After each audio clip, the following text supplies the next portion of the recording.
दोस्तों, हमारे YouTube channel में आपका स्वागत है। शिक्षा विभाग से जुड़ी हुई कोई भी जानकारी होती है तो हम आप तक सबसे पहले पहुंचाने का प्रयास करते हैं। जैसा कि आप सभी अभ्यर्थियों के बहुत अधिक कमेंट आ रहे हैं, वेरी स्पेशल EWS। यहाँ पर ये वीडियो भी मतलब देखिए, जो अभ्यर्थी परेशान हैं उनके लिए है। तो सबसे बड़ी बात, यहाँ पर जो EWS अभ्यर्थी हैं उन्हें शैक्षिक योग्यता में 5% अंकों की छूट नहीं मिली, जिसके कारण बहुत सारे अभ्यर्थियों के फॉर्म नहीं डल पा रहे हैं। और EWS अभ्यर्थियों को आयु सीमा में भी छूट नहीं मिली है। जर्नल वालों को तो उनकी कैटेगरी के हिसाब से तो पूरा रहा है, लेकिन कोरोना की वजह से 3 वर्ष की आयु सीमा में छूट भी किसी भी कैटेगरी के अभ्यर्थियों को नहीं दी गई है। तो ये बहुत सारे मतलब DPI के ऐसे फोल्ड हैं जिसके कारण क्या है, बहुत सारे अभ्यर्थी परेशान हैं। देखिए, DPI को यहाँ पर नोटिफिकेशन निकालने से पहले ही इन चीज़ों को मेंशन करना चाहिए था कि कोरोना की वजह से देखिए 2000 जैसा कि हाई कोर्ट ने अब भी इन पर 2000 अभ्यर्थियों को फिर से पेपर करवाने का वर्ग 1 में आदेश दिया है, क्योंकि इनका कहना था कि जो 2022 में यानी कि 2018 की भर्ती को इन्होंने 2022 में नई भर्ती बताकर हाई कोर्ट को गुमराह करने की कोशिश की थी कि हमने कोरोना काल की वजह से वहाँ पर छूट दी है। लेकिन यहाँ पर हाई कोर्ट ने स्पष्ट तौर पर कल भी एक आदेश जारी हुआ जिसमें वर्ग 1 के 50 अभ्यर्थियों को आयु सीमा में छूट देकर काउंसलिंग करवाई जाए। तो ये कल का हम आपको बता रहे हैं। आप हमारे चैनल पर अभी हमने 1-2 घंटे पहले उनकी लिस्ट भी डाली है, आप वो भी देख सकते हैं। तो उनको आयु सीमा में 3 वर्ष की छूट कल के ऑर्डर में दी गई है। तो यानी इससे पहले भी 2000 अभ्यर्थियों को पेपर दिलवाने का ऑर्डर हुआ है। तो आप लोगों को घबराना नहीं है, थोड़ा सा वेट कीजिए। आपको शैक्षिक योग्यता में, क्योंकि आप एक कैटेगरी में आ चुके हैं, तो आपको शैक्षिक योग्यता में भी छूट दी जाएगी 5% अंकों की।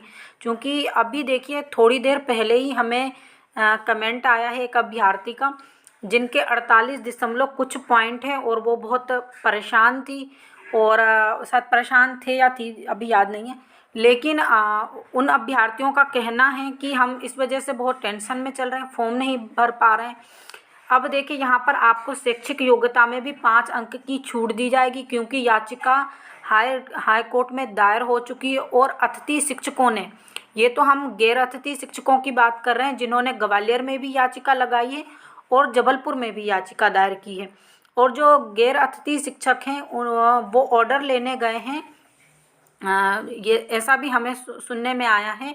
कुछ अतिथि शिक्षक हमारे संपर्क में हैं, उन्होंने हमें बताया है कि वो EWS अभ्यर्थियों के लिए 5 साल आयु सीमा में छूट प्लस 3 साल कोरोना के कारण सभी अभ्यर्थियों को छूट, ये आयु सीमा का बता रहे हैं। इसके लिए हाई कोर्ट में याचिका लगाने गए थे और उनकी मतलब उनकी सुनवाई हुई या नहीं हुई ये अभी नहीं पता, क्योंकि उन्होंने 1 दिन का, मतलब उनके शायद हाई कोर्ट में उनकी 1 दिन की कुछ है ऐसा, मतलब उनका हेयरिंग का था या कुछ भी इमीडिएटली सुनने का था, लेकिन हाई कोर्ट में तो इस पर इमीडिएटली, क्योंकि अगर मान लीजिए ऐसे कोई केसेस होते हैं तो उसमें इमीडिएटली भी हाई कोर्ट सुन लेती है, 1 दिन में सुन लेती है।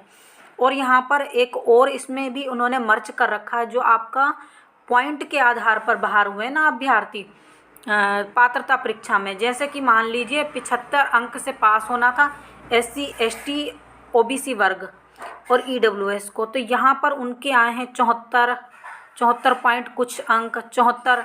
तो इन लोगों को हाई कोर्ट से परमिशन लेने के लिए भी एक याचिका, यानी इनके लिए पोर्टल खुलवाया जाएगा, इनके लिए भी याचिका साथ में मर्ज कर लगाई गई है।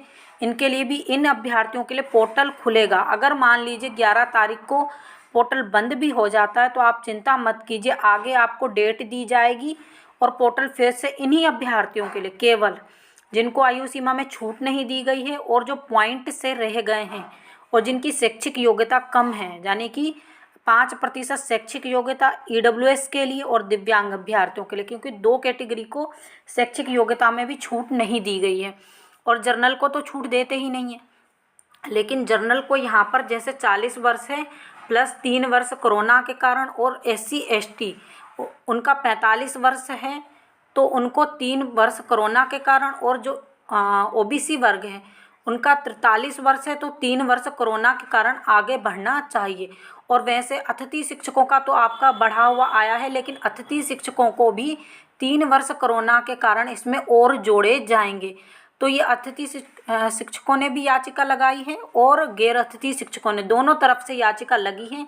ग्वालियर में भी लगी, जबलपुर में भी लगी और साथ में अतिथि शिक्षकों ने जबलपुर में भी लगाई। तो हाँ, सभी तरफ से हमने सुन लिया है कि पोर्टल फिर से ओपन होगा अगर 11 तारीख को बंद हो जाएगा, लेकिन इसमें केवल फिर आयु सीमा वाले ही फॉर्म भर सकेंगे।